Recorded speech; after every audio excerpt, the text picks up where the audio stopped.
Je demandais à mon Dieu le caractère. Il m'a envoyé les épreuves. Je ne savais pas que ce serait par elle que je serais exaucé.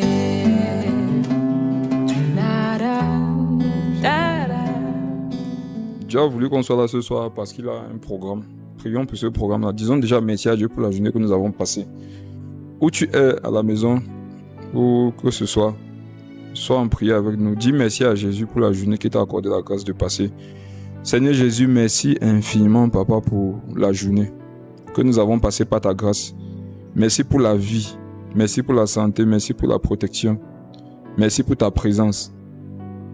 Merci pour tout ce dont tu nous as délivrés, pour tout ce que tu n'as pas permis, dont nous puissions être victimes.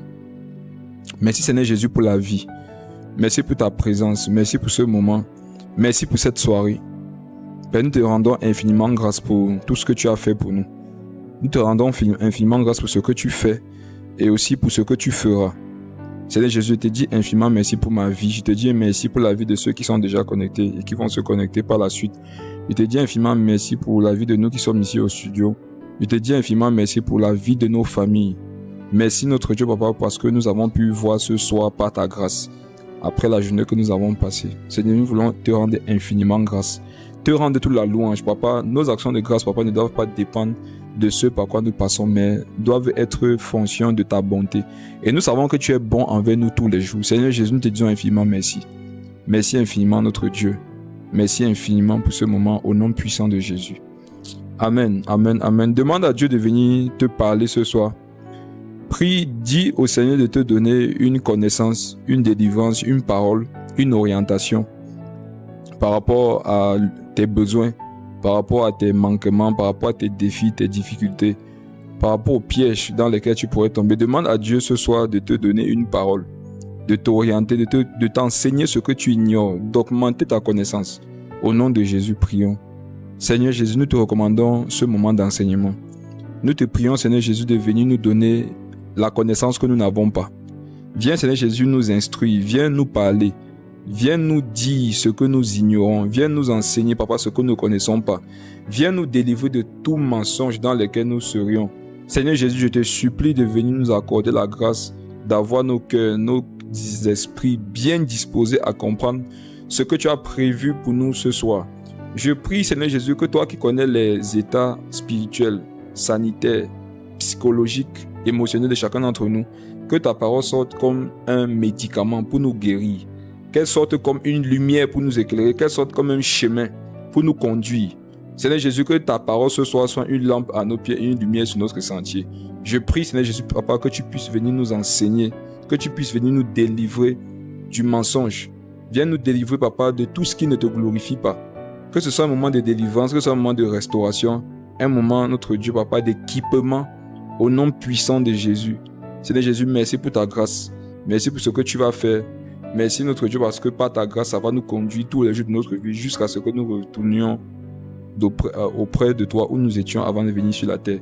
Seigneur, merci pour ce moment. Éclaire-nous. Donne de comprendre ce que tu vas nous expliquer. Que nos cœurs soient disposés, que nos esprits soient sages et intelligents pour pouvoir assimiler, Papa, l'orientation, pour pouvoir assimiler les connaissances rattachées à ce que tu voudrais partager avec nous ce soir. Merci Seigneur, Papa, au nom puissant de Jésus. Amen. J'aimerais que nous prions enfin, afin que partout où cette parole va être écoutée, qu'elle produise la vie. Qu'elle produise la vie. Qu'elle produise vraiment la vie. Que ce ne soit pas des lettres, mais que ce soit l'esprit et la vie. Prie pour que cette parole produise la vie dans ta vie à toi, mais aussi dans la vie des autres, au nom de Jésus. Seigneur, que cette parole soit esprit et vie. Seigneur Jésus, nous te supplions afin que cette parole soit esprit et vie. Que cette parole soit esprit et vie, Seigneur Jésus. Donne-nous, notre Dieu, de pouvoir expérimenter la vie au travers de cette parole et de pouvoir non seulement en bénéficier, mais de voir aussi les autres en bénéficier. Seigneur Jésus, que ta parole dans nos cœurs, dans nos quotidiens ne soit jamais des lettres mortes, mais qu'elle soit vraiment la manifestation de l'esprit et de la vie.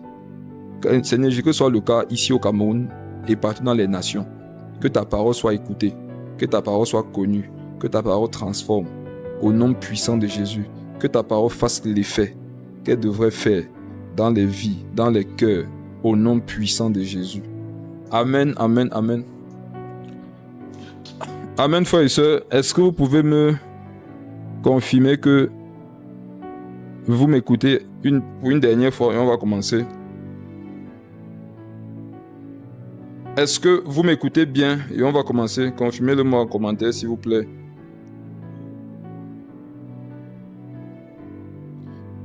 Ok, si c'est le cas, par la grâce de Dieu, on va commencer. Jeudi passé, on s'est arrêté au niveau où nous étions en train de voir comment est-ce qu'il faudrait se comporter en face des souffrances. N'oublions pas que le thème, c'est la place des souffrances dans la marche avec Christ. Et jeudi passé, on était en train de voir comment il faudrait réagir. Et si tu étais connecté, tu as pu comprendre que le premier réflexe qu'il fallait avoir, c'était la prière. On a vu des passages qui en parlaient. On a un peu éclairé, on s'est éclairé là-dessus. Et on a vu que la deuxième chose, ça devait être le courage. Et la troisième chose, c'était le fait de connaître ses droits. Amen. C'est les trois choses qu'on a pu voir la semaine passée. Première chose, il fallait avoir le réflexe de prier. La deuxième chose, il fallait avoir le réflexe d'être courageux parce que c'est dans cette prière-là que le courage venait. Et une fois qu'en prière, tu avais eu le courage, il fallait maintenant connaître ses droits. Aujourd'hui, on va voir une quatrième chose. Et après cette quatrième chose-là, on va voir de façon globale, depuis le livre de la Genèse jusqu'à l'événement de l'enlèvement, quel est le plan de Dieu derrière la souffrance. Quel est le plan de Dieu derrière la souffrance? Et comme vous le savez, toute chose trouve son origine quelque part. On va en parler. Donc sans plus tarder, on va rapidement regarder la quatrième attitude, une attitude, c'est ça non? La quatrième attitude que Dieu voudrait qu'on ait face aux obstacles. Et ça pourrait surprendre quelques-uns. Parce que vu ce que j'ai dit la dernière fois, ça va sembler contradictoire. La dernière fois, j'ai dit qu'il faut prier. Et quand tu vas prier, tu seras courageux. Et quand tu seras courageux, tu vas connaître tes droits. Et en connaissant ces droits, on combat. Sauf que ce que j'ai dit ce soir, c'est paradoxal un peu parce que la quatrième chose qu'il faut faire, c'est fuir. Et c'est que c'est paradoxal avec les trois choses qu'on a vues. L'une des choses qu'il faut faire devant les obstacles, frères et sœurs, c'est de fuir. Jésus a prescrit la fuite devant les obstacles. Maintenant, comment appliquer ça lorsqu'on sait qu'il y a des moments où je dois affronter la situation par le courage que j'aurais obtenu à la prière? Comment appliquer ça lorsqu'on sait que souvent, ce que Dieu m'appelle à faire, c'est d'être courageux, connaître mes droits, déclarer, combattre, ne pas me laisser faire? Comment savoir qu'ici je dois combattre? Comment savoir qu'ici je dois fuir? C'est là qu'intervient maintenant la parole de Dieu. Parce que la parole de Dieu, lorsque tu la médites, elle augmente ta capacité à discerner. Vous, tous qui voulez opérer dans le discernement des esprits, vous n'avez pas le droit de négliger les Écritures. Écoutons une chose en ce qui concerne les dons spirituels. Les dons spirituels, s'il fallait faire une image, c'est comme la porte pour entrer dans une maison. La porte pour entrer dans une maison n'est que le moyen par lequel on va à l'intérieur. Mais ce n'est pas la maison. Une porte n'est pas une maison. Mais une porte est le moyen par lequel on entre dans une maison. Les dons spirituels sont des portes pour accéder à des choses. Il y en a, si vous pensez qu'avoir obtenu les dons spirituels, ça vous donne la légitimité de pouvoir opérer dans les plus hautes dimensions de ces dons-là.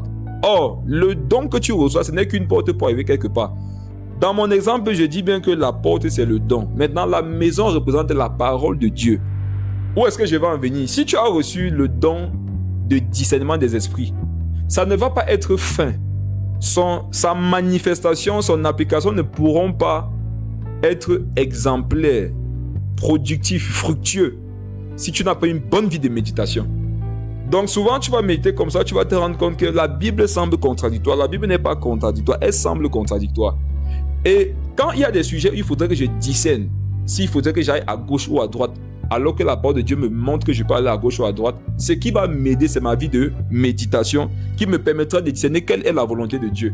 Donc, toi qui as reçu les dons spirituels, ne sois pas surpris que malgré le fait que tu aies reçu le don, la manifestation est très médiocre. Il se peut sûrement que ce soit parce que tu négliges la méditation.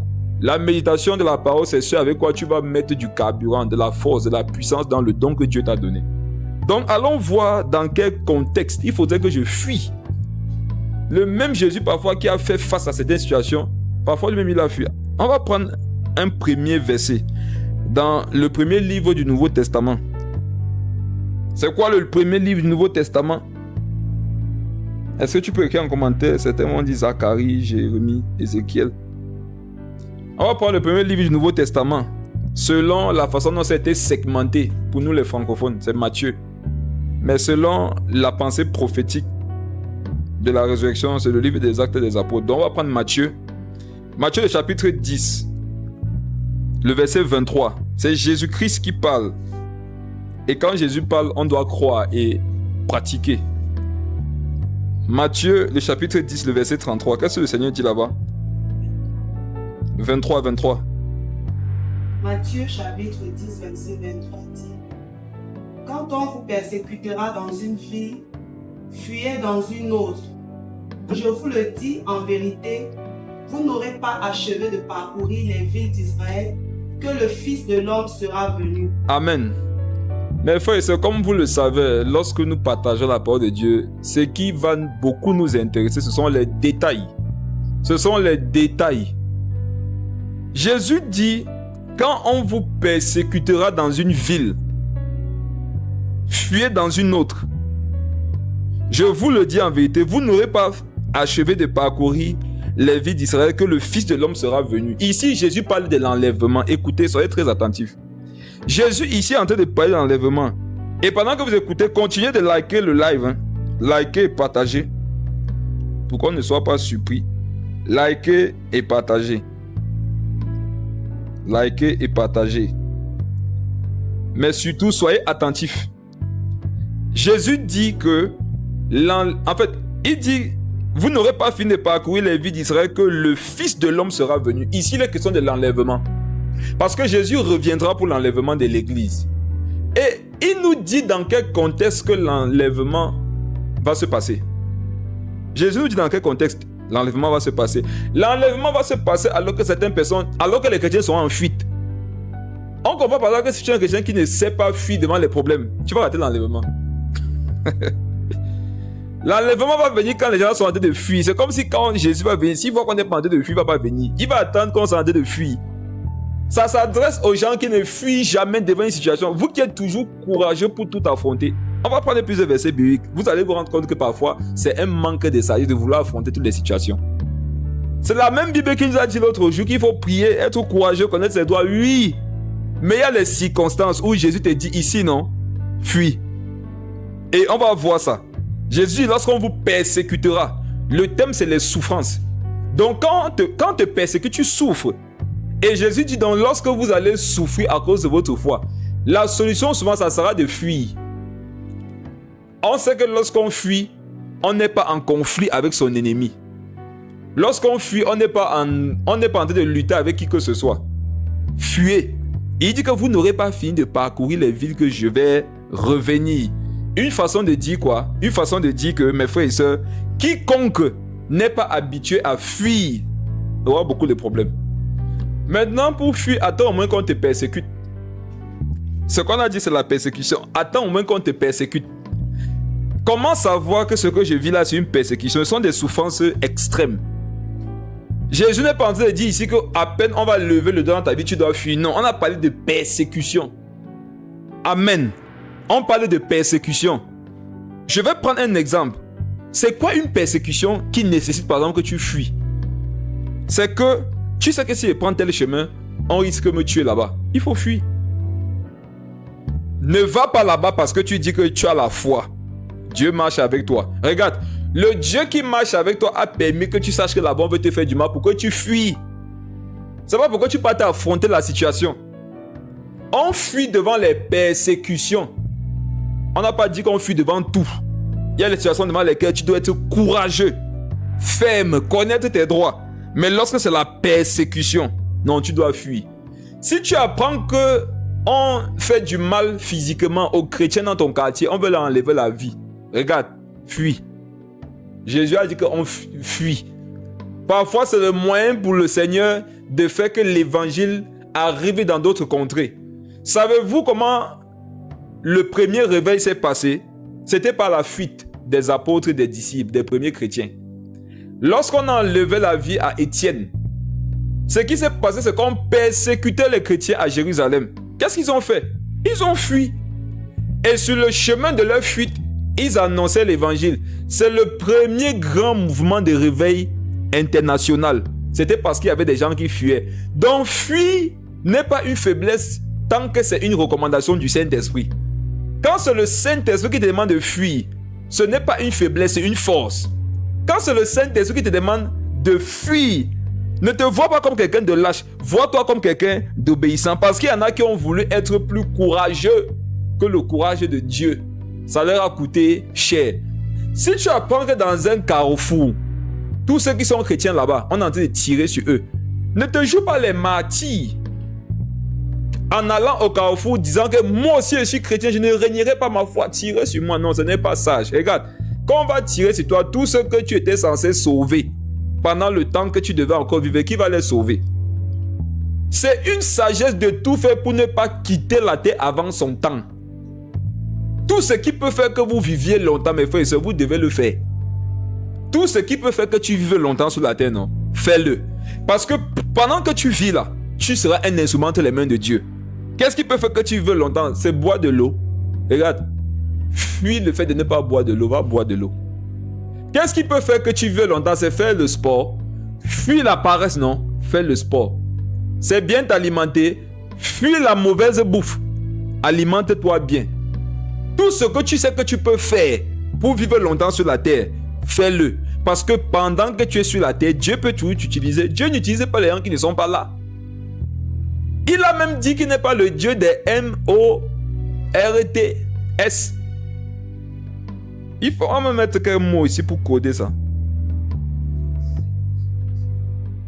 Jésus disait un jour que je ne suis pas le Dieu de ceux qui ne sont plus. Je suis le Dieu de ceux qui sont. Je suis le Dieu des vivants et non des ceux qui ne sont plus. Jésus a dit ça un jour. On comprend par là que chaque fois que je fais tout pour rester en vie, je suis en train de faire que Jésus soit toujours mon Dieu. Écoutez bien, quand tu fais une action, quand tu as une certaine coutume, une certaine habitude, quand tu as un système de fonctionnement, quand tu as une façon de faire qui te pousse à rester en vie, tu es en train de pousser Dieu à devenir et à demeurer ton Dieu. Être un martyr, là, frères et sœurs, aller pour qu'on t'enlève la vie, ça doit être conduit par le Saint-Esprit. Je ne vois même pas là-bas dans ma Bible où Jésus a dit allez là-bas pour qu'on vous enlève la vie, pour que ça parle de moi. Ça, ce sont des choses qu'on doit t'imposer. Ça doit t'arriver obligatoirement. Ce n'est pas toi qui dois chercher. Donc on va vous persécuter. On fuit devant la persécution. On fuit. Évite les lieux, évite les personnes, évite les atmosphères où tu sais qu'on va te persécuter. Ça ne va rien t'apporter. Au contraire, ça va te faire du mal inutilement. Évite les camarades un peu trop bizarres là. Tu dois éviter les personnes, les lieux qui ne t'apportent rien. Lorsqu'on vous persécutera, généralement la persécution touche à t'enlever la vie. Quand il y a question de ta vie, non, fais attention. Tu es une femme, tu es mariée, tu te convertis. Ton mari commence à te persécuter. On va dire que je suis venu détruire le foyer de quelqu'un. Écoutez-moi, c'est la Bible. Tu es marié, ton mari commence à te persécuter parce que tu es enfant de Dieu. Il faut fuir. Quelqu'un dira que la Bible dit que Dieu hait le divorce. Je suis d'accord, Dieu hait le divorce. Mais Dieu hait aussi les meurtres par violence. Fuir ne veut pas forcément dire que tu vas divorcer, mais le premier réflexe que tu dois avoir, ma soeur, c'est de fuir. Parce qu'il y en a beaucoup qui, au nom de la consécration, sont restés dans des foyers où on les maltraitait. Et elles ont quitté la vie avant le temps. Elles ont perdu leur vie. Beaucoup sont dans des foyers où le monsieur te montre qu'il veut te faire du mal. Il faut fuir. C'est ce que Jésus a dit. Il a dit quand on vous persécutera dans une vie, il n'a pas dit qu'il va te persécuter. Ça veut dire que ça peut être n'importe qui. Ton mari peut te persécuter. Ton père peut te persécuter. Ton patron peut te persécuter. Et je dis bien que la persécution aussi, c'est qu'on veut t'enlever la vie. On te violente. On te fait du mal. Tu souffres. Il faut fuir. Il faut fuir. Parce que quelqu'un disait qu'un chien vivant vaut mieux qu'un lion qui est parti. Un chien vivant vaut mieux qu'un lion qui est parti avant son temps. Amen. Donc, frères et sœurs, quand on vous persécutera, fuyez. C'est le mot d'ordre de ce soir. Apprends à fuir. Vous savez pourquoi certains parmi vous avez trop de problèmes? C'est parce que vous ne connaissez pas fuir les problèmes. Un enfant de Dieu doit savoir fuir les problèmes. La persécution sont les problèmes, sont les souffrances. Il faut savoir fuir. Il y a les moments où tu as les problèmes parce que tu gueules. Regarde, apprends à fuir les engueulades. Il y a les moments où tu as les problèmes parce que tu veux absolument avoir raison. Apprends à fuir le fait de vouloir toujours avoir raison. Ça va t'épargner de beaucoup de combats. Regarde, supposons que la personne, devant les hommes, il a raison. Si devant Dieu, la personne n'a pas raison, n'est-ce pas que tu es tranquille? On lutte beaucoup sur la terre à vouloir avoir raison devant les hommes. Pourtant, Dieu sait qui sur la terre a raison, qui a tort. Toi, tu dois tout faire pour ne jamais être en tort devant Dieu. Tant que tu sais que tu n'es pas en tort devant Dieu, reste en paix. Lorsqu'on vous persécutera, mes frères et sœurs, fuyez. Fuyez. Proverbe 22, le verset 3, va dans le même sens. Jésus a parlé, maintenant voici ce que dit un proverbe. Et n'oubliez pas que les proverbes ont été écrits par l'un des hommes les plus sages de tout son temps. Et cette sagesse venait de Dieu. Qu'est-ce qu'il dit dans Proverbe 22 au verset 3? Et laissez-moi vous dire que celui qui parle dans Proverbe 22 verset 3, c'était un roi. Il avait une armée. Écoutez ce qu'un monsieur qui avait une armée dit. Verset 3. Proverbe 22, verset 3. L'homme prudent voit le mal et se cache, mais les simples avancent et sont punis. L'homme prudent voit le mal, il fait comment? Se cache. Se cacher là, non, c'est fuir. Dans la vie, souvent, mes frères, on se cache. Quand tu sais qu'on veut ta tête quelque part, non? Cache-toi, fuis. Ça va te sauver. Cache-toi. L'homme prudent, on dit que c'est être prudent. Se cacher, non, c'est être prudent. Lorsque l'aigle se balade souvent dans les hauteurs, il guette une proie. Quand les proies le localisent, qu'est-ce que ces proies font? Elles se cachent. Les lapins qui veulent montrer qu'ils sont trop convertis. Si un lapin veut montrer qu'il parle en langue, si un lapin veut montrer que il a trop compris ce que c'est qu'un martyr de la foi, voit un aigle vouloir l'attaquer et il commence à prier sans se cacher. Il va quitter la terre en prière. Il sera en train de prier, non? Mais on va le frapper quand même et on va le manger. Beaucoup de chrétiens, on vous a mangé en prière. Pourquoi? Parce que vous priez, mais vous ne vous cachez pas. Vous priez et vous vous exposez.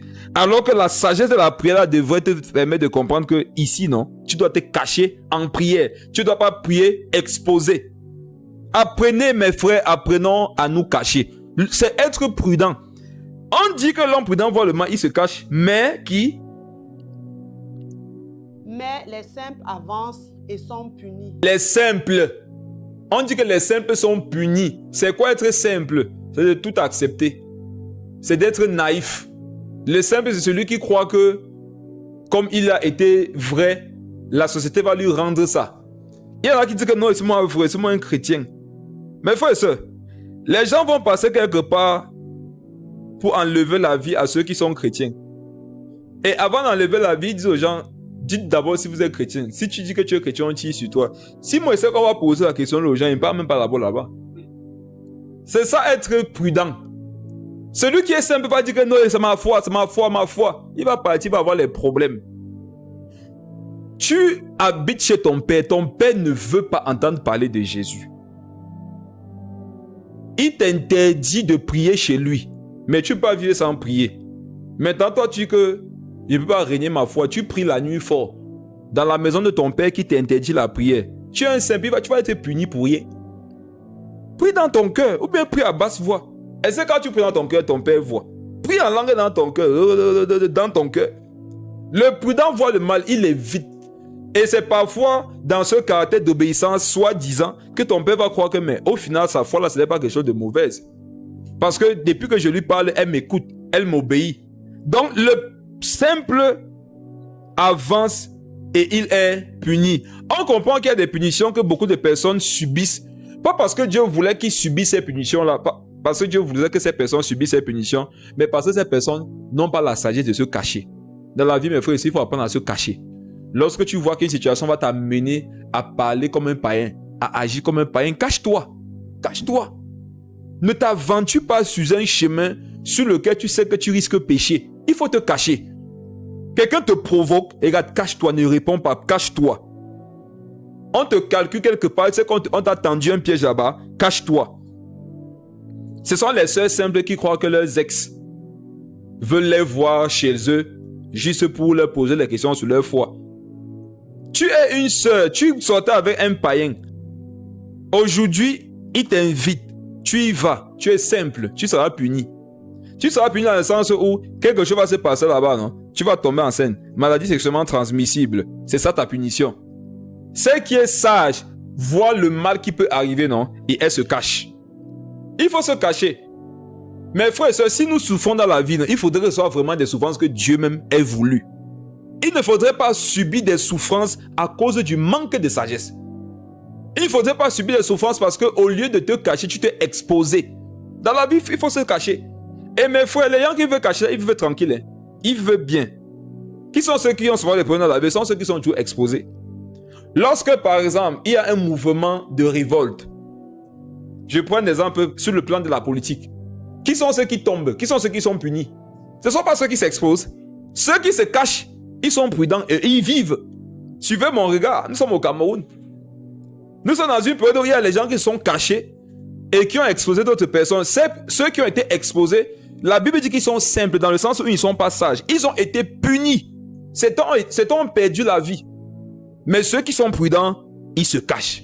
Mes frères et sœurs, ne vous exposez dans la vie que si Dieu vous demande de vous exposer. Si Dieu ne te pousse pas à t'exposer, cache-toi. Sinon, tu vas subir des souffrances que Dieu n'avait pas prévues. Tu étais en prière. Le Seigneur t'a donné un message qui concernait quelqu'un. Il te dit, prie pour la personne. Au lieu de prier pour la personne simplement comme Dieu t'a dit, tu peux annoncer à la personne ce que Dieu a dit. Tu risques d'être puni par le comportement de la personne. Je prends un exemple simple. Tu priais pour quelqu'un. Et le Seigneur t'a montré que cette personne-là va perdre la vie dans 2 mois. Il te dit, prie pour elle. La recommandation de Dieu, c'est de prier. Toi, tu peux avoir la personne, tu dis que tu vas perdre ta vie dans 2 mois. La personne maintenant t'accuse de sorcellerie. La personne t'accuse de jalousie. Et maintenant, il remet pas partout que toi, tu veux la tuer. Après, toi, tu es blessé. Que comment moi, il prie pour quelqu'un. Je veux lui faire du bien. Je veux lui éviter le mal. Ça retombe sur moi. Non, tu n'as pas été prudent. Tu ne t'es pas caché. Tu as été simple. Tu es parti parler alors qu'il ne fallait pas parler. Beaucoup ici, vous devez cacher certaines informations. Vous ne devez pas seulement vous cacher. Vous devez aussi cacher certaines informations. Il y a des informations, tu sais que si je donne ça à quelqu'un, ça peut le détruire. Ou bien ça peut me détruire. Ça peut susciter des persécutions. Il faut les cacher. L'homme prudent voit le mal de l'un, il s'en détourne. Matthieu 5. Ici, Jésus maintenant, il est vraiment monté en dimension. Matthieu le chapitre 5. À partir du verset 25. Accorde-toi promptement avec ton adversaire pendant que tu es en chemin avec lui. Mes frères et sœurs, écoutez bien, je suis ici ce soir. Pour ces quelques minutes, je suis avec ceux qui disent que la Bible dit soyez soumis à toute autorité parce que toute autorité vient de Dieu. Et qu'on m'a compris le verset. Écoutons ce que Jésus dit. Jésus dit, accorde-toi promptement avec ton adversaire pendant que tu es en chemin avec lui. De peur qu'il ne te livre au juge. Que le juge ne te livre à l'officier de justice et que tu ne sois mis en prison. Le Seigneur ici voit une souffrance qui va venir sur quelqu'un et voici le conseil qu'il lui donne. Il lui dit, fuis le tribunal. Fuis le juge. Écoutez bien, beaucoup vont se dire, mais le Seigneur c'était un hors-la-loi quoi. Non, Jésus n'était pas un hors-la-loi. C'était quelqu'un juste de prudent, de sage, qui savait quand est-ce qu'il faut se cacher. Si vous avez remarqué, même lui pendant son ministère, il y avait des moments où il se cachait. Il y avait des moments où Jésus fuyait. Mais quand l'heure est venue, il s'est laissé prendre. Et qu'est-ce qu'il a dit à ceux qui le prenaient? J'étais avec vous tous les jours dans les places publiques. Vous ne m'avez pas pris. Maintenant, vous venez ici avec les bâtons. Une façon de leur dire que si vous aviez pu, vous m'auriez attrapé depuis dans les places publiques. Si vous ne me prenez que maintenant, non, c'est parce que je veux. Sinon, avant, non, je ne voulais pas. Et comme je ne voulais pas, vous ne pouviez pas me prendre. Mes frères et sœurs, si quelque chose doit te toucher, que ce soit la volonté parfaite de Dieu. Si ce n'est pas la volonté parfaite de Dieu, mon ami, fuis, échappe-toi. Écoutons, beaucoup seront choqués ce soir par Matthieu 5. Jésus dit, accorde-toi promptement avec ton adversaire. Quand on dit adversaire, ça veut dire que j'ai les problèmes avec la personne. Pendant que tu es en chemin avec lui, de peur qu'il ne te livre au juge. Si mon adversaire va me livrer au juge, ça veut dire que dans l'affaire là, donc qui a tort? Écrivez en commentaire. Si j'ai un adversaire, l'affaire peut être portée devant le juge. Jésus me dit, on va te livrer au juge. Ça veut dire que dans l'affaire en question, qui est en tort? Ça veut dire que c'est moi. Il dit que le juge ne te livre à l'officier de justice. Qui est-ce qu'on livre à l'officier de justice? N'est-ce pas le citoyen problématique? Il Il dit, et que tu ne sois mis en prison. Qui est-ce qu'on met en prison? N'est-ce pas les hors-la-loi? Voilà les conseils que Jésus donne à un hors-la-loi. Jésus dit, mon petit, si tu peux t'arranger en route, arrange-toi en route. Au Cameroun, on dit, si tu peux choquer, il faut choquer. Il y a les chrétiens, parfois la police les prend, ils ont des soucis avec leur véhicule. Ils se disent qu'en tant que chrétien, je ne peux pas m'arranger avec le policier en route. C'est la corruption. C'est la corruption. Amenez-moi en prison. Voilà le manque de sagesse que beaucoup ont. Tu roulais avec ta voiture, tu ne savais pas que ton extincteur était périmé. On t'attrape, l'extincteur est périmé. L'officier te dit, pour extincteur périmé, la voiture va aller en fourrière. Tu vas payer une amende de 50 000. Et maintenant, on va retenir ton permis de conduire. Les simples, d'après Proverbe 22, vont dire, je suis l'humble serviteur du Seigneur, qui me soit fait selon sa parole et selon la justice. Parce que toute autorité vient de Dieu. Comme monsieur le policier, vous qui m'avez interpellé, vous venez de Dieu. Qui suis-je pour m'opposer? Quand Jésus te regarde, non, il dit que tu manques de sagesse. Pour toi, tu es consacré, mais tu manques de sagesse. Qu'est-ce que Jésus prescrit de faire dans Matthieu 5? Jésus te prescrit dans Matthieu 5 de dire au policier, non, mon frère, il m'avait fait quoi en prison? Mon frère, mon permis va partir faire quoi là-bas chez toi? Est-ce que les 50 000 là, je prends ça où? Il n'y a rien qu'on peut faire ici. Il va te dire non, il n'y a rien. Je sais que ce que partage, les gens vont me prendre pour un faux homme de Dieu, il n'y a pas de problème. Mais il veut parler, c'est Jésus. Si ce que je dis, c'est parce que je suis un faux homme de Dieu, donnez-moi votre compréhension de Matthieu 5 au verset 25. Jésus dit, accorde-toi avec ton adversaire de peur qu'il ne te mène devant le juge. Ça veut dire que tu es en tort. Ça veut dire que tu as fauté. Jésus dit que quand tu as fauté, non, même quand tu as fauté, si tu peux t'arranger en route, arrange-toi. Si tu peux gérer la situation là de côté, non, arrange-toi avec ton adversaire parce que si ça arrive devant, tu es cuit. Et tu sais pourquoi tu es cuit? Parce que le juge là-bas devant, il n'est pas là pour toi. Hein. La Bible dit que c'est pour ton bien que le magistrat a été établi. Tu es sûr que le juge qui est là-bas, il va faire ce qu'il est là pour ton bien? Tu connais l'autorité de ton pays, non? Tu es sûr que l'autorité qui est là-bas, c'est pour ton bien qu'il est là. Tu es sûr que quand l'affaire va venir devant lui, il ne va pas profiter de la situation pour te nuire aussi. Jésus te dit, arriver là-bas, ce n'est pas sage. J'ai ça ici en route. J'ai ça ici à la maison. J'ai ça ici derrière. Et trouve un arrangement à l'amiable. C'est la même chose que le Seigneur Jésus a fait avec nous, même par rapport à l'œuvre de la croix. Nous tous, nous méritions d'aller pour brûler pour l'éternité. Mais qu'est-ce que Jésus a fait? Lui qui est l'autorité légale pour nous juger, qu'est-ce qu'il a fait? Il a quitté le ciel, il est venu s'arranger avec nous en route. Il nous a présenté notre situation. Il a dit, regarde, toi, tu es né dans le péché. Tu as grandi dans le péché. Si tu meurs comme ça, tu vas te retrouver là-bas dans le feu, pour l'éternité. Mais dans ce que je te propose, c'est que tu me donnes tous ces péchés, tu donnes la vie éternelle. C'était un arrangement en route. Vous pensez que c'est au ciel qu'on sera jugé? Oui, on sera jugé au ciel, mais ça sera juste pour donner les directives qu'on connaissait déjà. Toute personne née de nouveau ne va pas être jugée au ciel pour savoir s'il part au ciel ou alors s'il va en enfer.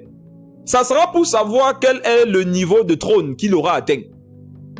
Pourquoi? Parce qu'avant ça, on aura fait un arrangement avec celui avec qui on était adversaire. On était adversaire de Dieu. On s'est arrangé avec lui sur la terre. Et lisons la suite. Il dit, je te le dis en vérité, tu ne sortiras pas de là que tu n'aies payé le dernier cadran. Ça veut dire que celui-là, non, il doit. On parle à quelqu'un ici qui a l'argent de quelqu'un et qui n'a pas les moyens de rembourser. Jésus dit, arrange-toi avec lui comme tu peux. Arrangez-vous.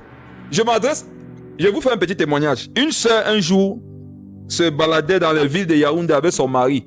La police les a arrêtés 2 fois la même semaine parce qu'ils avaient toujours des choses à dire. C'est pour ton juge que le magistrat a été établi. Mais vous connaissez que quand on vous prend, ce n'est jamais pour votre bien.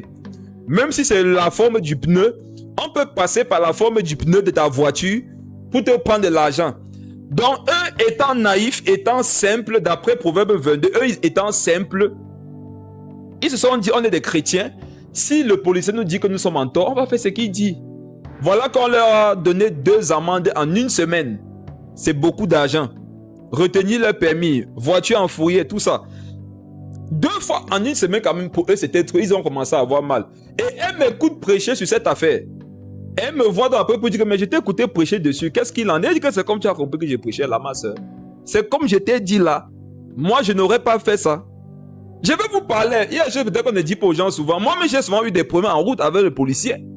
Il te dit, il va tout chercher une chose. Regarde le siège de ta voiture, c'est plus très confortable. La mousse est finie. D'après la loi, il te sort une loi. D'après la loi des sièges, voilà, ton siège n'est plus légal. Ici, la voiture est en fourrière. Quand tu es naïf, non, tu dis, ok, monsieur le juge, toute autorité vient de Dieu. Faisons comme tu as dit. C'est être naïf. Non, moi, je ne suis pas comme ça. Il va dire, monsieur le policier, là, non, je ne peux pas aller en fourrière parce que je ne suis pas sorti pour ça. On fait comment ici? Et parfois, c'est l'autorité qui va te dire que toi-même, tu vois qu'il faut faire comment? Jésus dit que si ça arrive devant le juge, ça va devenir plus compliqué pour toi. Pourquoi Dieu a donné cette parole?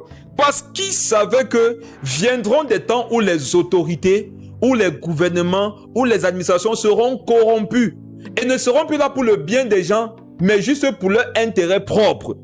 Et donc, ceux qui vont arriver à leur niveau vont être dépouillés.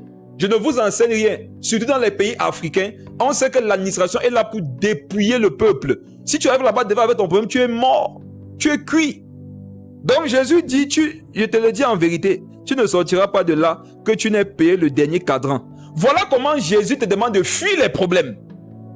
On est sur le fait de fuir. Arriver devant le juge là-bas, mes frères, c'est fuir. Une fois, j'ai été victime d'un monsieur qui a arraché mon terrain agricole. Et il y a quelqu'un qui m'a demandé comment est-ce que je vais faire. Je lui ai dit, qu'est-ce que tu veux que je fasse? Si je vais au tribunal, mon avocat sera contre moi. Dans le sens où il va faire tourner l'affaire pour que tu lui payes ses honoraires. Le juge sera contre toi parce que le monsieur qui a arraché le terrain, il est très riche. Il va aller là-bas derrière, il va donner une enveloppe, on va te nuire encore. Maintenant, je sais que je n'aurai pas gain de cause. Je vais défiler là-bas chaque jour, dépenser encore de l'argent. Pourquoi? La sagesse voudrait que tu fuis ce problème. Fuis, cache-toi. Va prier, dis que Seigneur Jésus, voilà ce qu'ils ont fait, tu as vu, je les laisse à ta justice. Quand tu ne peux rien faire, cache-toi. Parce que tu vas aller là-bas devant, ça ne va pas te laisser. Si tu ne peux pas t'arranger derrière, laisse tomber. Si tu n'as pas les moyens de pouvoir poursuivre une personne et de t'arranger à pouvoir avoir gain de cause, je te donne un conseil, mon frère, va prier. Fais la première chose qu'on avait vue jeudi passé. Prie. Laisse tomber. Jésus ici est en train de montrer comment il faut fuir. On est en train de voir l'attitude à avoir lorsqu'il y a la souffrance. Lorsqu'il y a une souffrance qui me frappe, ou bien qui veut davantage me frapper, ce que je peux fuir, c'est de fuir cette souffrance-là. C'est de fuir. Regardons autre chose. Il faut fuir. On a vu ça dans Matthieu 10, 23, Proverbe 22, le verset 3, Matthieu 5, le verset 25 à 26. Ça, c'est pour ceux qui notent. Il faut fuir. Maintenant, quittons dessus. Allons rapidement voir quelque chose. Et médite bien, et autrement dit, mémorise bien que le bon protocole, c'est la prière, le courage, connaître ses doigts, et enfin fuir. Ça, c'est pour cette période. C'est pour cette saison de ta vie. Allons maintenant voir la raison pour laquelle, forcément, un enfant de Dieu souffre et souffrira. Allons d'abord dans la Genèse. Genèse, le chapitre 3. Allons voir l'origine. Comment ça a commencé? Dans tout sujet que tu voudrais bien comprendre, il faut toujours aller au commencement. C'est ce que Jésus a prescrit dans Matthieu 19. Genèse, le chapitre 3. Lorsque Adam et Ève ont péché, qu'est-ce que Dieu dit au verset 16? Genèse 3, le verset 16. Dieu a donné l'ascension d'Adam. Il a donné l'ascension d'Ève. Il a donné l'ascension du serpent. Quelle était l'ascension de la femme? C'est ça qui m'intéresse. Genèse 3, le verset 16. Est-ce que vous m'écoutez bien? C'est bon? Genèse 3, verset 16. Il dit à la femme, j'augmenterai la souffrance de tes grossesses. Tu enfanteras avec douleur et tes désirs se porteront vers ton mari.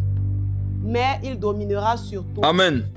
Ce sont les premières fois de la Bible où on voit apparaître le mot souffrance. Écoutons bien le contexte. La souffrance est apparue dans un endroit où il n'y en avait pas. Le jardin d'Éden était un lieu où il n'y avait aucune souffrance. Il n'y avait pas de souffrance. Donc Adam et Ève avaient connu une époque où il n'y avait aucune souffrance. Ils n'avaient jamais connu la souffrance. C'est par le péché que la souffrance a commencé à se manifester. Ça nous permet de comprendre que la première source de souffrance, c'est le péché. Enlever le péché sur la terre, la souffrance va diminuer à 99,99%. La seule souffrance qui restera, non, c'est de ne pas encore être au paradis. C'est la seule souffrance que les hommes auront. Le fait de ne pas encore être au ciel pour l'éternité avec le Seigneur. Mais si tu enlèves le péché sur la terre, la souffrance va quitter à 99,99%. Donc Adam et Ève sont dans une atmosphère où ils n'ont jamais connu les persécutions, la souffrance, le manque, la famine, la chaleur. Ils n'ont pas connu ça. Et la souffrance commence à se manifester. Mes frères et sœurs, quel est le plan de Dieu derrière cette souffrance? Étant donné que la souffrance a été la manifestation de quelque chose qu'ils ont perdu. Écoutez-moi bien. Ils ont perdu une vie sans souffrance. Quand la souffrance donc vient, forcément, chaque fois quand ils souffraient, ils se rappelaient de la période de leur vie dans laquelle ils ne souffraient pas. Qu'est-ce qui arrive à quelqu'un qui avait une voiture climatisée, avec toujours le plein de carburant, qui un jour n'a plus de voiture et est en train de marcher à pied sous le soleil? Qu'est-ce qui va lui arriver? Le souvenir de l'époque de sa vie où il était véhiculé avec une clim comme au pôle Nord, une clim qui neigeait. Tu vois, il neigeait dans sa voiture tellement il faisait froid. Aujourd'hui, il marche à pied sous le soleil. Quand tu n'as pas connu la souffrance dans un domaine, la souffrance dans ce domaine va te donner de te rappeler de la période de ta vie où tu ne le vivais pas. C'est donc quoi le plan de Dieu derrière la souffrance? C'est qu'on se rappelle d'Éden. Quand Dieu permet que tu souffres, non, Dieu voudrait que tu te rappelles de la période de la vie où les hommes ne souffraient pas et que tu aspires à ça. Toute personne qui a connu le bonheur et qui après souffre, non, tout ce qu'il veut, c'est de retourner à ses années bonheur.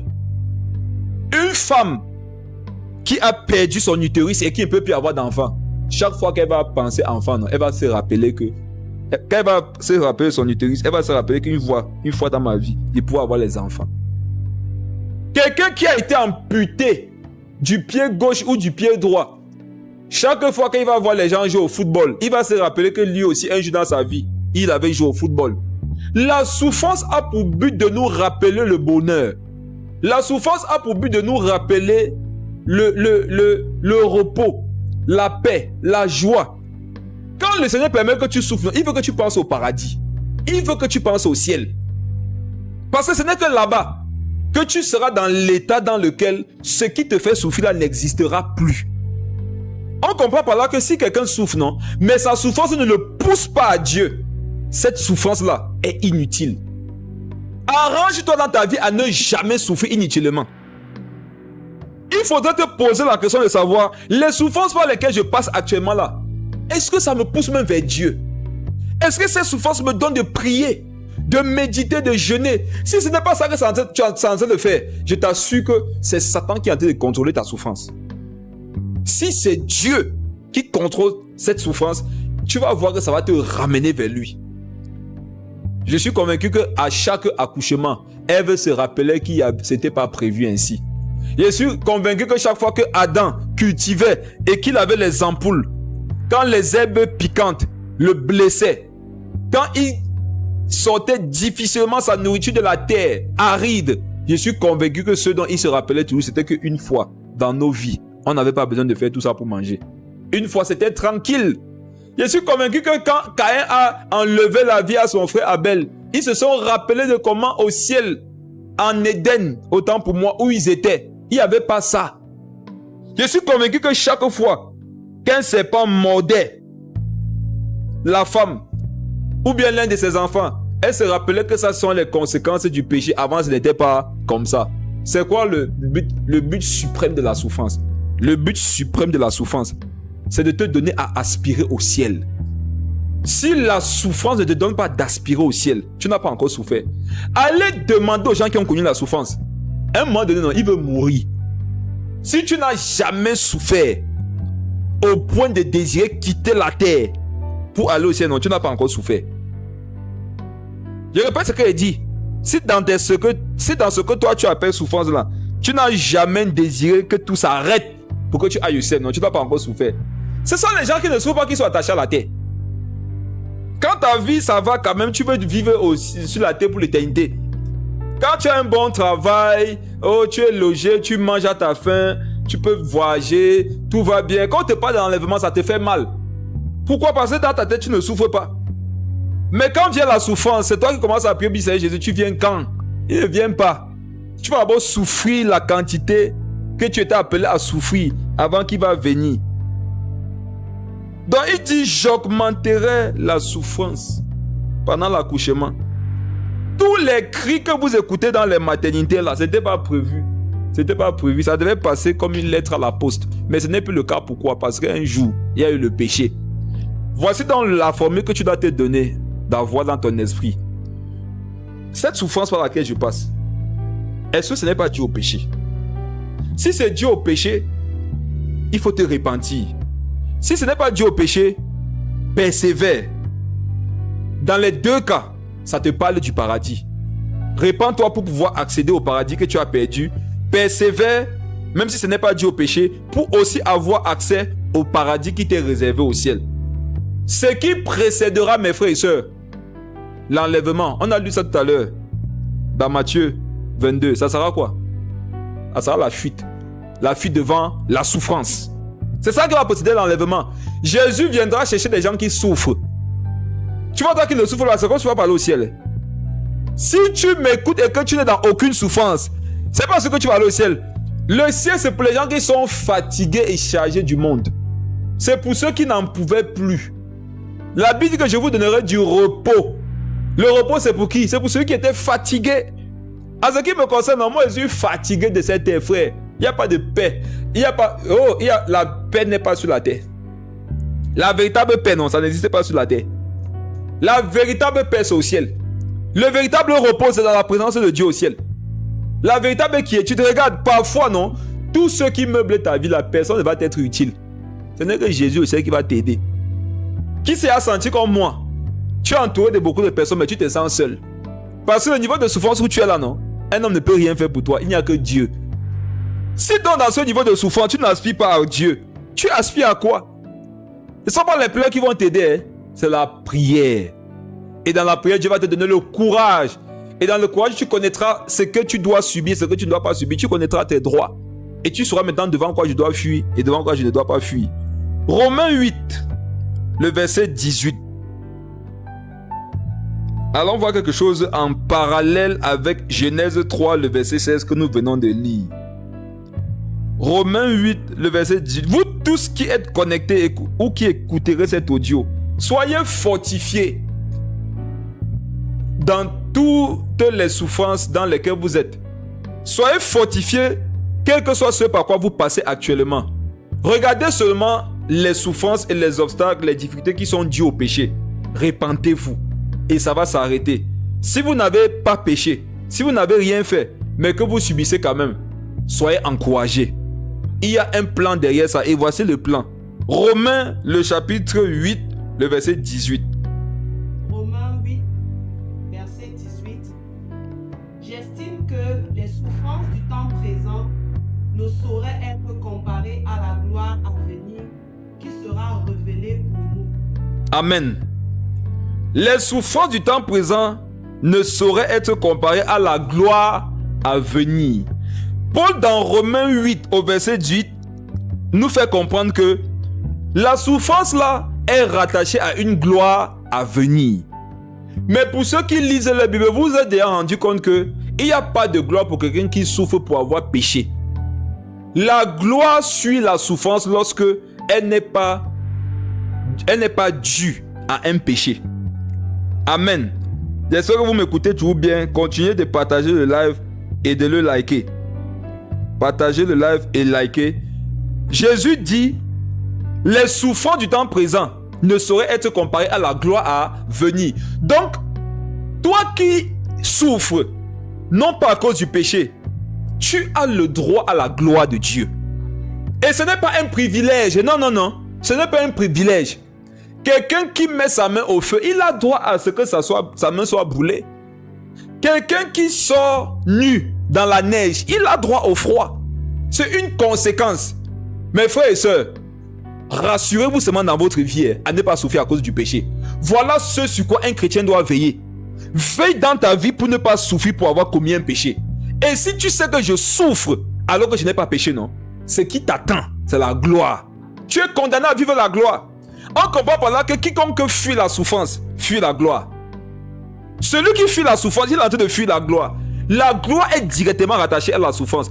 Et voici la bonne nouvelle, c'est que la gloire est toujours supérieure lorsqu'il faut comparer, non, à la souffrance que tu as supportée. S'il te plaît, reprends le verset. Écoutez bien le verset. J'estime que les souffrances du temps présent, les souffrances du temps présent ne sauraient être comparées à la gloire à venir qui sera révélée pour nous. Je prophétise sur ta vie, non, que la gloire qui est proportionnelle à la souffrance par laquelle tu passes, mais qui sera supérieure, que ça vienne sur ta vie. Amen. Vous savez, si vous souffrez mais vous ne voyez pas la gloire, vous allez vous décourager. Je vous dis la vérité. Je sais de quoi je parle. Il y a une période de ma vie où je souffrais beaucoup à cause de l'évangile. Ce qui me consolait, c'était les miracles.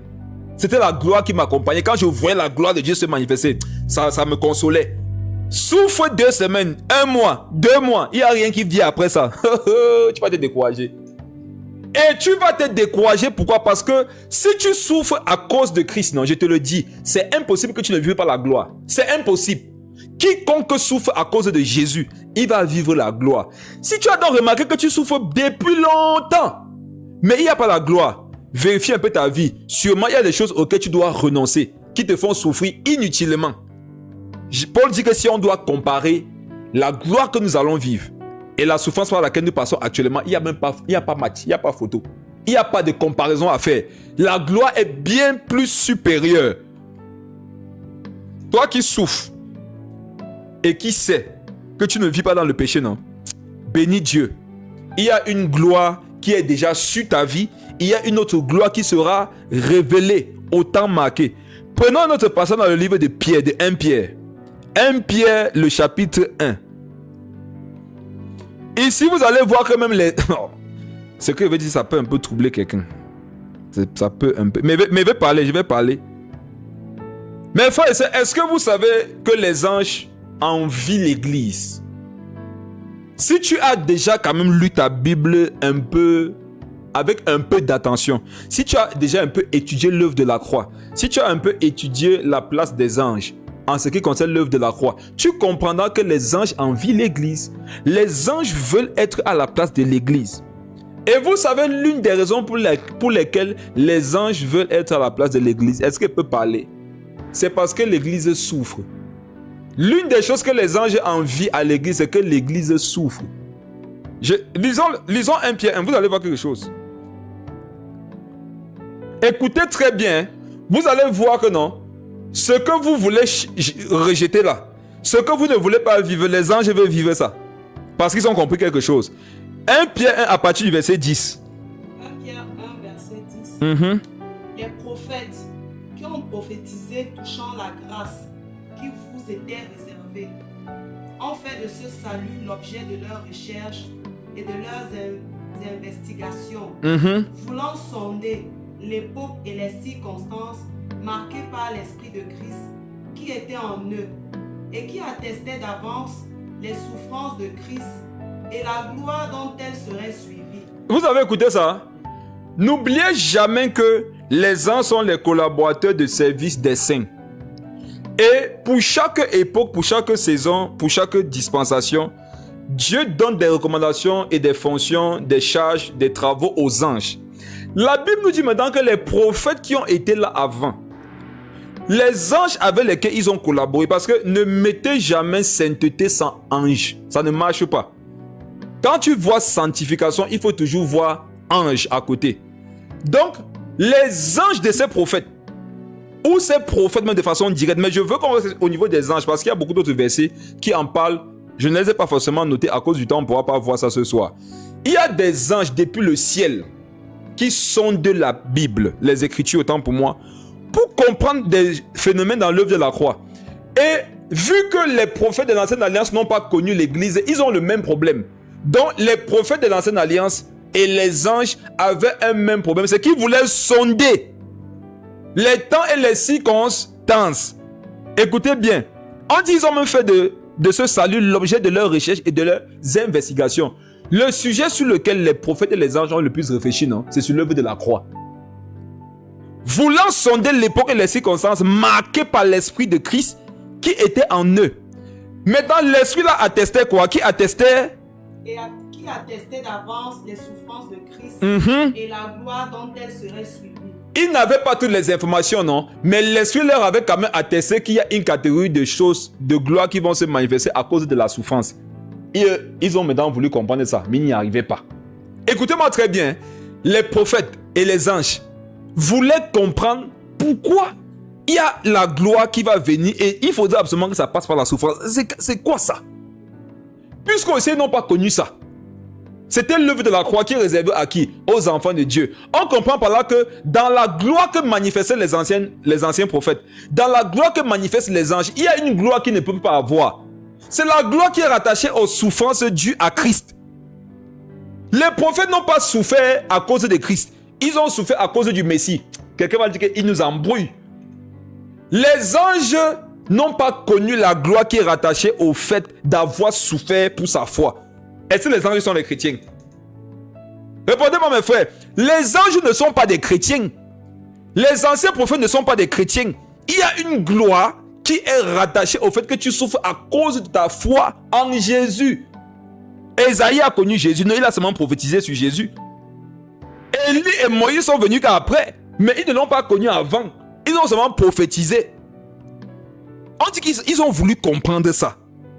On comprend par là, frères et sœurs, que il y a vraiment une gloire spéciale pour ceux qui souffrent. Lorsque tu souffres à cause de Jésus, il y a une grande gloire qui est rattachée. Sois heureux et t'assure, toi qui souffres à cause de ta foi. Les anges voulaient être à ta place. Les prophètes de l'ancienne alliance voulaient être à ta place. Ceux dont des juifs qui ont eu la grâce de connaître Jésus, la Bible dit qu'ils ne voulaient même pas être délivrés de leur persécution parce qu'ils savaient que par là, ils obtiendraient de meilleures résurrections. Eux qui étaient juifs, qui comprenaient bien les choses spirituelles, ils avaient compris que la qualité de souffrance, non, à la qualité de souffrance est rattachée non seulement la qualité d'une gloire, mais la qualité aussi d'une résurrection. Oh, c'est quoi ton problème? C'est seulement sortir de la souffrance. Tu veux seulement fuir la souffrance. Quand tu as compris que la souffrance est nécessaire, même dans la souffrance, tu seras heureux. Il y a une catégorie de chrétiens qui veut être heureux sans souffrance. Vous n'allez jamais être heureux. Parce que tant que vous êtes sur la terre, vous allez souffrir.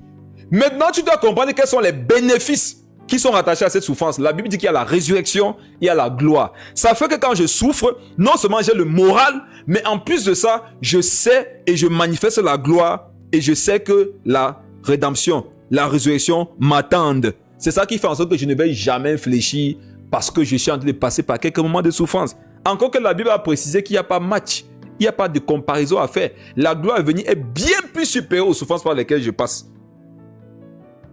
Il leur fut révélé, verset 12. Il leur fut révélé. Donc regardez mes frères, si on leur a révélé, c'est parce qu'ils cherchaient, non? Les anges, les prophètes cherchaient ça, ils voulaient la gloire qui est rattachée aux souffrances en Christ. Il leur fut révélé au verset 12. Il leur fut révélé que ce n'était pas pour eux-mêmes, mais pour vous, qu'ils étaient les dispensateurs de ces choses. Waouh! Que vous ont annoncé maintenant ceux qui vous ont prêché l'évangile par le Saint-Esprit envoyé du ciel et dans lesquels les anges désirent plonger leur regard. Pour faire simple, non, on dit que les anges veulent souffrir. Les anges veulent donner leur vie à Jésus, non? Souffrir la souffrance de la foi pour vivre cette gloire. Et Dieu leur a dit quoi? Le verset dit qu'il leur fut révélé. Si Dieu le leur a révélé, ça veut dire que vraiment ils étaient en train de chercher. On dit qu'ils ont fait de ce sujet l'objet de leurs recherches et de leurs investigations. Il leur fut révélé que ce n'était pas pour eux. Ça fait mal, hein? Ça fait mal, frères et sœurs. Les anges sûrement ont eu mal. Ils veulent goûter à ça. Dieu leur a dit que ce n'est pas pour vous. Mais c'est pour qui? Il leur fut révélé que ce n'était pas pour eux, mais pour vous, qu'ils étaient les dispensateurs de ces choses. Que vous ont annoncé maintenant ceux qui vous ont prêché l'évangile. Donc ce sont des gloires qui ne peuvent être manifestées que par ceux qui ont reçu l'évangile. Les anciens prophètes n'ont pas reçu l'évangile. Les anges n'ont pas reçu l'évangile. Mais nous, aujourd'hui, nous avons reçu l'évangile. C'est une grâce. Et cette grâce-là est manifestée par les souffrances par lesquelles tu passes à cause de ta foi, mais tu ne comprends pas que c'est une bonne chose. Je ne sais pas comment il va encore expliquer ça. C'est une bonne chose, frère, de souffrir pour Jésus.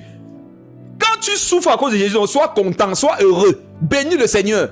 Les anges veulent être à ta place. Il y a les gens, si vous voulez être les anges veulent être vous. Toi, tu te vantes que je priais, un ange m'est apparu. Un ange, lui, il dit que moi, j'aimerais être à sa place.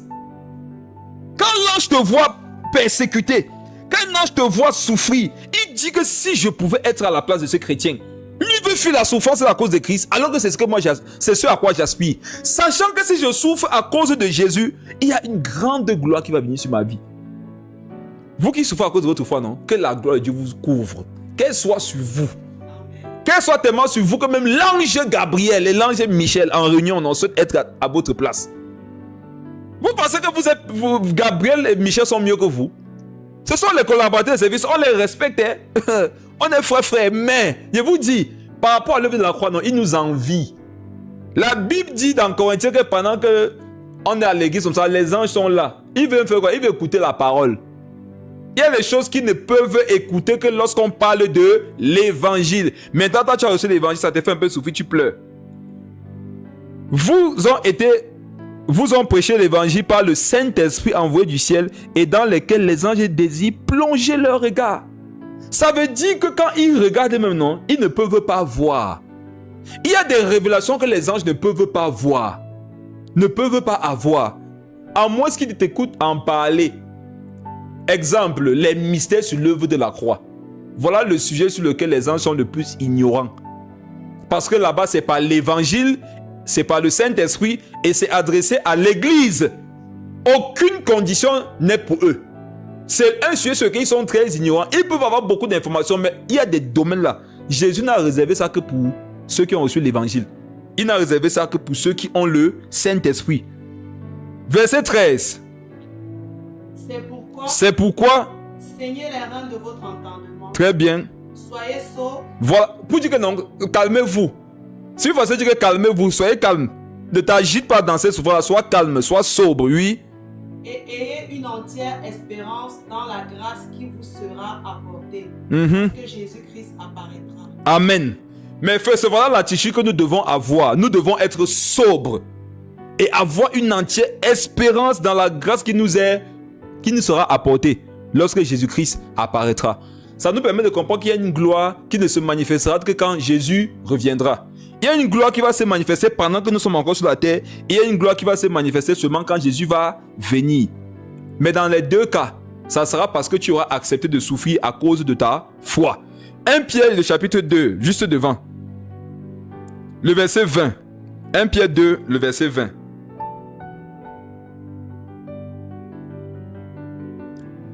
« 1 Pierre 2, le verset 20. Qu'est-ce que la parole dit là-bas? 1 Pierre 2, le verset 20.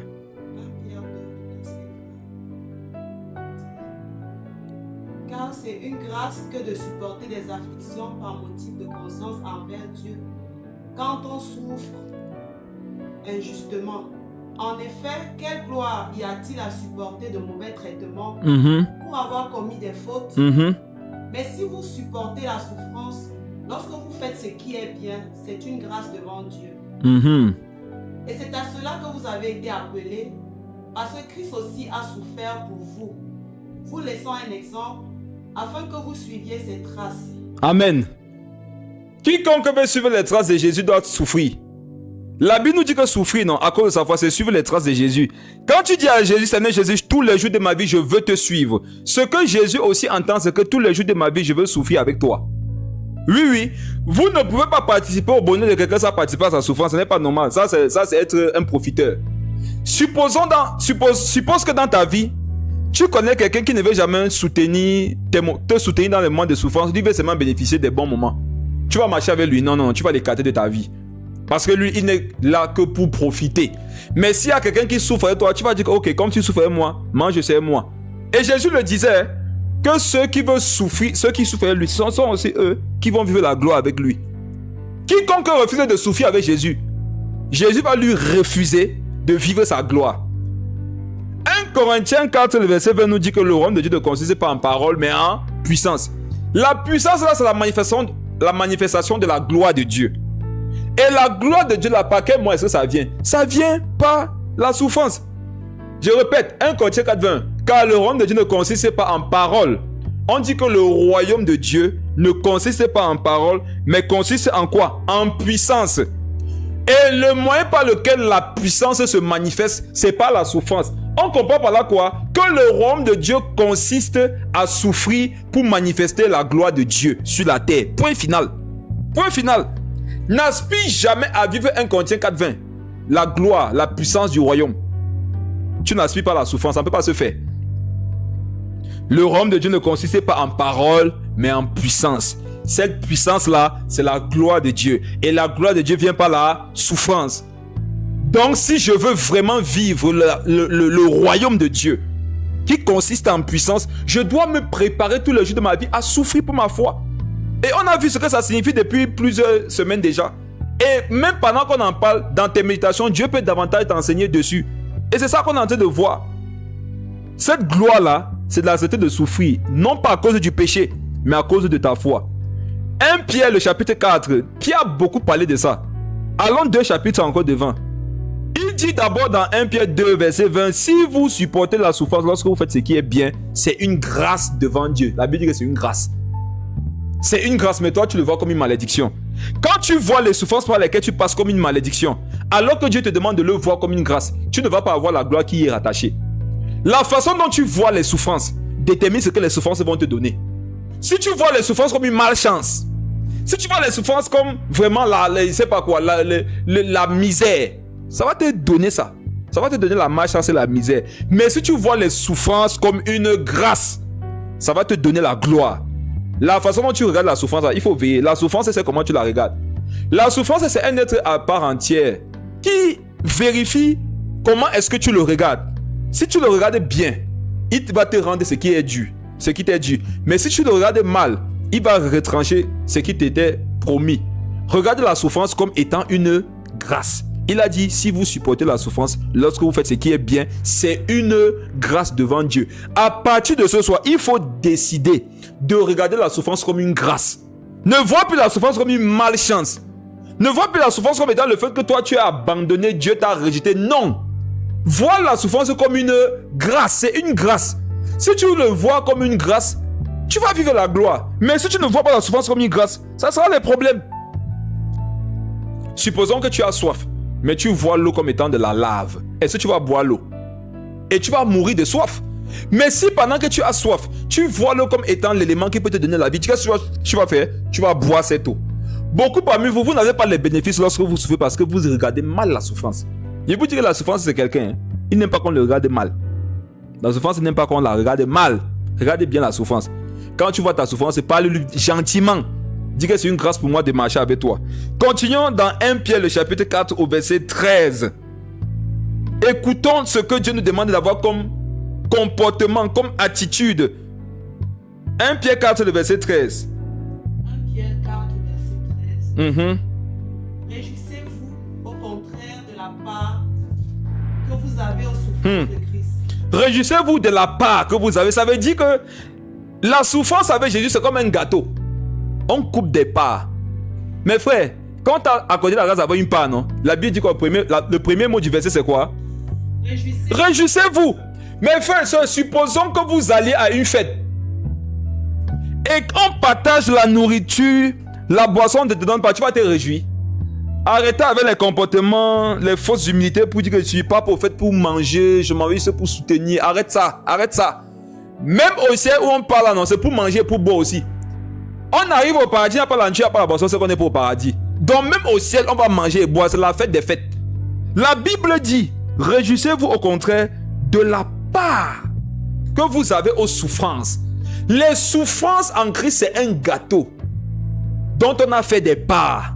La Bible dit que réjouis-toi si tu as ta part. Si tu n'as pas ta part, sois malheureux.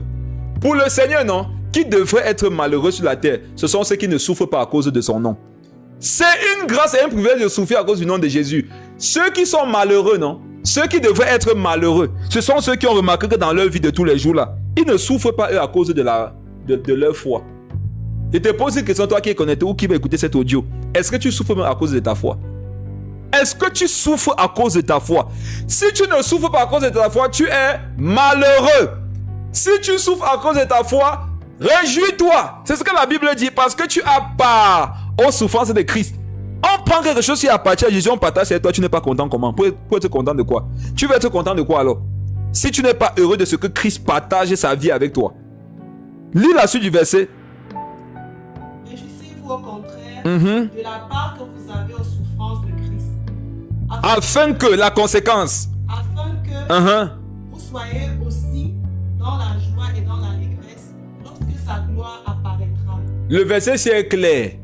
Le verset nous permet de comprendre que non, l'enlèvement non, ne va pas venir prendre les gens qui n'ont pas souffert pour leur foi. L'enlèvement ne viendra pas chercher les gens qui ne souffrent pas pour leur foi. Enlève ça de ta tête. Si tu crois que marcher avec Jésus, c'est aller à la plage, laisse la foi. Va-toi à la plage. Mets-toi nu, va pêcher avec les autres là-bas à la plage. Si tu veux marcher avec le vrai Jésus de la Bible, il a dit, celui qui veut marcher avec moi, qui s'arme de la pensée de souffrir. Et il nous dit que nous devons nous en réjouir, parce que c'est une grâce. Il dit, afin que vous soyez aussi dans la joie et dans l'allégresse lorsque sa gloire paraîtra. Quand la gloire de Jésus apparaît quelque part, vous savez ce qu'elle fait? Elle cherche ceux qui souffrent pour leur foi. Si tu ne souffres pas pour ta foi, ça ne te touche pas. Il y a les gens, souvent quand l'onction de Dieu descend pendant le culte, vous dites, Seigneur Jésus, localise-moi, localise-moi. Est-ce que sa souffrance t'a localisé pendant la semaine? Si la souffrance de Dieu ne te localise pas pendant la semaine, sa gloire n'a pas le droit de te localiser pendant le culte. Il fallait que tu avoues devant tes camarades de classe, devant tes collègues de service que tu crois en Jésus. Il y avait une souffrance que tu devais subir à cause de ton identité que tu auras affirmée. Tu as caché ça. Mais dans le dimanche, tu veux vivre la gloire qui est rattachée à ceux qui souffrent de leur identité en Christ. Comment toi, est-ce que tu es sérieux? Tu es un bandit, tu veux voler l'onction? Il y en a le désir que Dieu vous touche, non?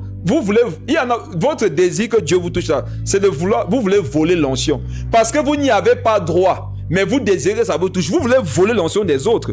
L'onction touche ceux qui ont souffert pour leur foi. Quand tu veux que l'onction de Dieu te touche alors que tu n'as pas souffert pour ta foi, tu veux voler l'onction. Oh, on ne peut pas voler Dieu. Essaie de voler Dieu, voir. On ne peut pas voler Dieu. Concentre-toi pour que l'onction vienne sur toi, la gloire vienne sur toi. Ça ne va pas venir.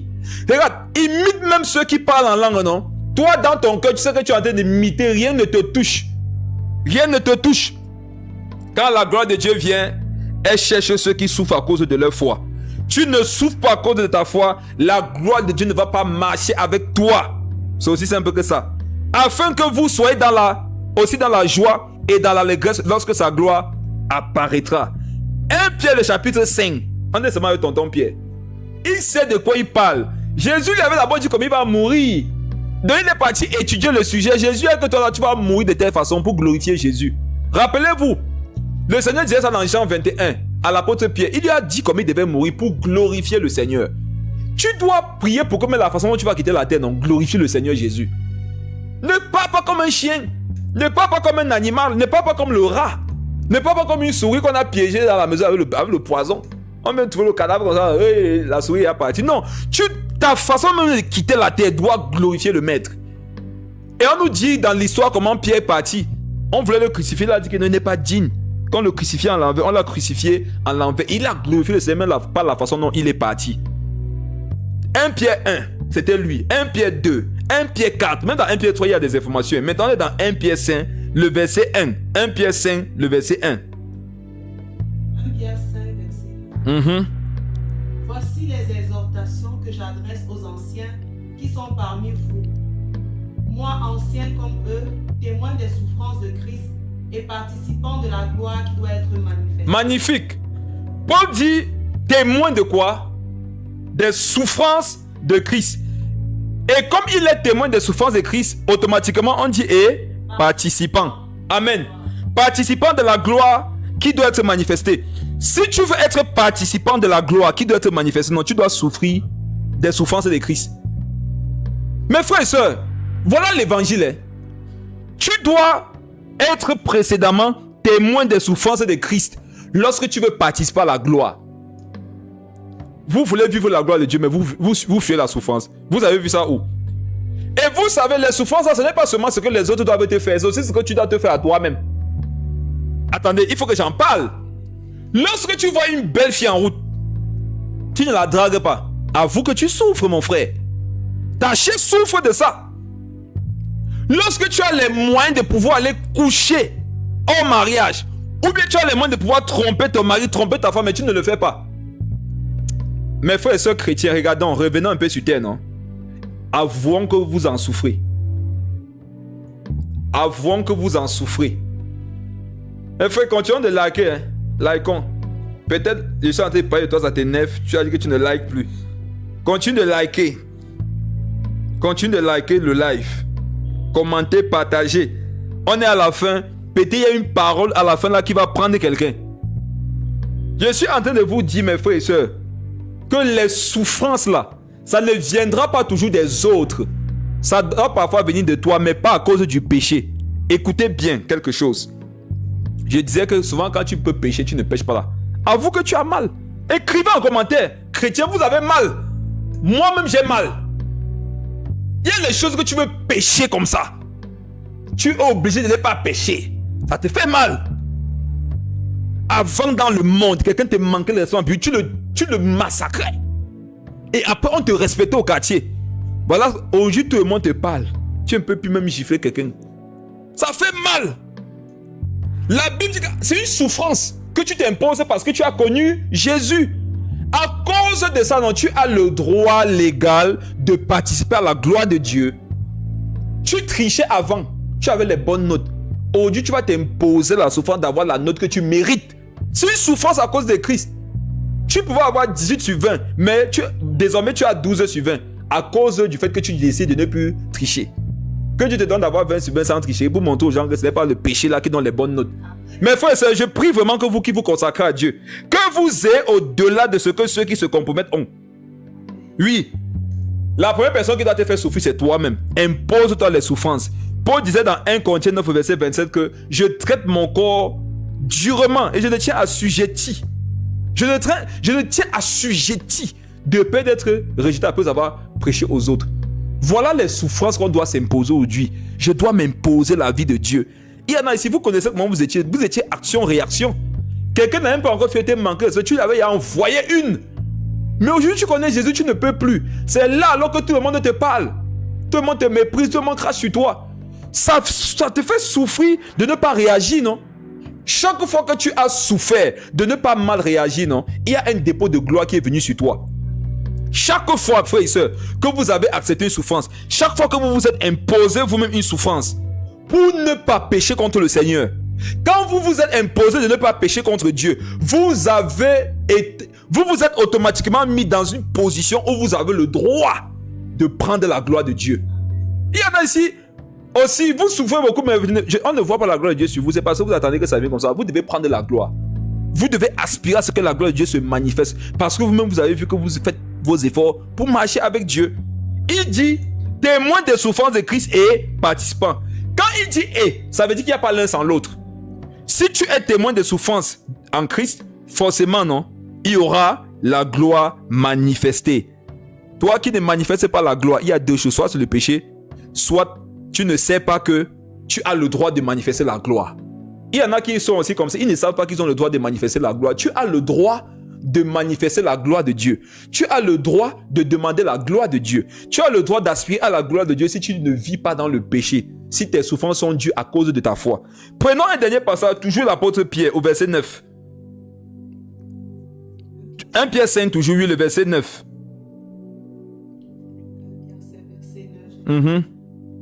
Résistez-lui avec une foi ferme. On parle du diable, tu peux lire à partir du verset 8. Soyez sobres. Veillez. Oui. Votre adversaire, le diable, rôde comme un lion, rugissant, cherchant qu'il dévorera. Résistez-lui avec une foi ferme. Caroline, pourquoi est-ce qu'il faut résister avec une foi ferme? Lis ça fort. Écoutez, relis le début du verset. Résistez-lui avec une foi ferme. Voici l'un des éléments qui doivent donner aux enfants de Dieu d'être fermes avec le diable. Résistez-lui avec une foi ferme. La suite, c'est sachant ceci, que tu peux être ferme avec le diable, sachant que les mêmes souffrances sont imposées à vos frères dans le monde. mes frères, c'est le dernier verset qu'on va lire. Je vous en supplie, ici il y a 20% de tout le miel que nous avons partagé ensemble. L'apôtre Pierre demande de résister fermement au diable. Et il dit que ça part d'une connaissance. Sachant que... Les mêmes souffrances. C'est bon. Sachant que les souffrances sont différentes. Les souffrances sont comment? Les mêmes. Frères et sœurs, vous connaissez un piège du diable dans votre vie. C'est que vous croyez que vous souffrez plus que les autres. Écoute, ce sont des secrets. Si tu n'arrives pas déjà à accepter que non, ta souffrance là, les gens vivent la même chose, tu ne pourras pas être ferme avec le diable. Les gens qui croient souvent qu'ils souffrent plus que les autres, non, ils croient qu'eux, ils ont le droit de se laisser un peu aller. Je sais, regarde, écoutez, le verset est clair. Résistez-lui avec une foi ferme. La foi là va être ferme, pourquoi? Parce que je sais que les mêmes souffrances, à partir d'aujourd'hui, tu dois te dire que non, les souffrances par lesquelles je passe, non, les enfants de Dieu passent par les mêmes. C'est la Bible qui dit. Si tu dis que tu souffres plus que quelqu'un, non, tu es anti-biblique. Tu es même un antéchrist. Oui, parce que la Bible est claire, toi tu dis le contraire. La Bible dit, sachant que les mêmes souffrances, moi-même je prends l'engagement de ne plus jamais croire un jour que je souffre plus que quelqu'un. Si quelqu'un croit qu'il souffre plus que les autres, il va vouloir toujours justifier son péché. Vous savez pourquoi il y a les gens qui détournent l'argent au travail? C'est parce qu'ils sous-entendent que ils ont trop les charges. Il y a les gens qui ont les mêmes charges que toi, mais ils ne volent pas au travail. Il y a les gens qui ne peuvent pas tenir leur sexe dans la discipline parce qu'ils se disent que ils ont trop les pulsions. Tu as les pulsions plus que qui? Les autres ont les mêmes pulsions. Ils se mettent ensemble. Hein? Toi qui tombes, tu dis que mais je me suis trop tenté. La Bible dit que les autres ont les mêmes tentations. Tu n'es pas plus tenté que quelqu'un ici. Ils ne sont plus entrés là, ils sont fâchés. Fâchez-vous. Moi, monsieur a fâché au studio. C'est pour ça qu'il parle aussi comme ça. On doit vous dire la vérité. Qui veut être ferme face au diable ici? L'un des secrets majeurs. Commencez par accepter que les souffrances par lesquelles je passe, non, les autres chrétiens passent par les mêmes souffrances. Si tu crois que tu souffres plus que les autres, non, tu vas te donner des droits. Tu vas te donner des possibilités. Tu vas te donner des libertés. Mais quand tu te rappelles que il y a les gens qui passent par les mêmes choses, tu vas voir qu'il y a une force qui va venir en toi. Mais frère, c'est fait l'expérience, non? Dans une souffrance, rappelez-vous seulement que les enfants de Dieu partout dans le monde, non, souffrent de la même chose. Vous allez sentir la force de Dieu en vous. Tu perds la force devant le diable. Tu perds la fermeté devant le diable quand tu crois que tu n'as pas de passe pour les autres. Sachant que les mêmes souffrances sont imposées à qui? À vos frères dans le monde. À vos frères dans le monde. Ce n'est pas seulement dans ton pays, hein. Donc pas partout dans le monde, non, où il y a les frères, non, ils passent par les mêmes souffrances que toi. Quand tu nous dis que tu souffres plus que les autres, nous comprenons que tu as le souffre-kilo. La machine qui permet de peser les souffrances. Si tu n'as pas cette machine, abandonne ce langage. Et mes frères et sœurs, ça te donne aussi le droit de comprendre que les autres aussi ont droit à la gloire. Donc dans mes prières, qu'est-ce que je vais faire? Je prie pour mes souffrances, je prie pour mes frères dans le monde parce que c'est qu'eux-mêmes ils passent par les mêmes souffrances et je prie que nous puissions vivre ensemble la gloire de Dieu. Voilà les prières que Dieu exauce vite. Voilà les prières que Dieu exauce vite. Mais quand tu viens devant la présence de Dieu, tu dis, oh Seigneur Jésus, qui souffre comme moi sur la terre dans le ciel? Oh, qui peut souffrir comme moi comme ça et vivre? Oh papa. Oh Seigneur, de tous les hommes qui sont sur la terre, sur la personne qui souffre le plus, Seigneur, donne-moi une gloire particulière. S'il y a quelqu'un qui devait faire cette prière, c'était Jésus. Il ne l'a même pas faite. C'est lui qui pouvait faire cette prière. C'était Jésus. Mais Jésus n'a pas fait cette prière-là. Lui qui a souffert plus que nous tous. Allez un peu méditer sur ce que signifie il a souffert sous Ponce Pilate. Ha! C'est quelque chose que vous lisez souvent, non? Allez méditer ce que ça veut dire. Jésus a souffert sous Ponce Pilate. Quand vous allez finir de méditer ça, allez comprendre la souffrance qu'il a vécue de l'abandon de son père sur la croix. Allez méditer sur la souffrance de boire la coupe. Allez méditer sur la souffrance d'être abandonné de tous ceux pour qui tu as toujours été là. Allez méditer sur ces 4 formes de souffrance de Jésus. Vous n'aurez plus la force de dire que vous souffrez. En ce qui me concerne, non. Quand je regarde la vie de Jésus, je ne crois pas qu'il souffre même. Tu es témoin que tu souffres, non? Quand tu ne regardes pas la souffrance de Christ. Quelqu'un qui médite sur les souffrances de Jésus, ses souffrances vont s'apaiser. Toi qui souffres beaucoup, non? Médite sur les souffrances de Jésus, tu vas voir que ça va beaucoup te consoler. Souviens-toi que les autres vivent la même situation, ça va beaucoup te consoler. Donc, je conclue en disant que le but de tout ça, c'est quoi? C'est que tu aspires au ciel. La souffrance vient pour te détacher des plaisirs de la terre. La souffrance vient te donner de te détacher de la terre, de l'amour, du désir de vivre sur la terre pour l'éternité. Lorsque Dieu voit que son enfant commence à trop aimer la terre, qu'est-ce qu'il peut faire? Permettre qu'il souffre. Je m'adresse à quelqu'un ici, est-ce que tu aimes la terre? Si tu aimes la terre, attention, je vois des souffrances venir sur ta vie qui vont faire que tu aspires au ciel. Comme Ève et Adam et Ève, rappelons-nous de ce que le ciel, c'est le bonheur parfait sans souffrance. Et sanctifions-nous pour vivre la gloire qui nous attend là-bas et la gloire qui est rattachée à ceux qui vivent en Christ, les souffrances sur la terre. Amen. On va prier, dis merci à Dieu, dis Seigneur Jésus, donne-moi de retenir cette parole et de la mettre en pratique. Va méditer sur la base de cette parole. Jeudi prochain, nous aurons un nouveau thème. Quand nous concluons avec un thème, ça ne veut pas dire qu'on a tout dit, non. On a donné des orientations. Maintenant, tu dois continuer à méditer dessus. Surtout quand tu sais que ça te concerne. Médite encore dessus. Et Dieu va te parler. Il va te consoler. Il va te donner de vivre la gloire. Il va te préparer. Il va t'utiliser. Au nom de Jésus, prions. Disons merci au Seigneur. Seigneur Jésus, merci pour ce moment. Merci pour cette parole. Qu'elle ne soit pas oubliée par nous. Au contraire, que nous la gardions dans nos cœurs. Que nous la mettions en pratique. Seigneur Jésus, que la gloire qui est rattachée à la souffrance s'impute à nos vies de tous les jours. Donne de nous séparer des péchés qui nous donnent de souffrir inutilement. Donne d'aspirer, Papa, au ciel, à ta présence, à la gloire à venir. Et que notre amour pour la terre diminue et notre amour pour le ciel augmente. Au nom de Jésus. Amen. Amen, amen, amen. Que mes épreuves pas plus que de l'or. Car c'est qu'elles apportent dans ma marche et d'une valeur inestimable. Je réalise aujourd'hui certainement que mes épreuves valent plus que de l'or. Car c'est qu'elles apportent dans ma vie avec quoi je pourrais l'acheter. Yeah.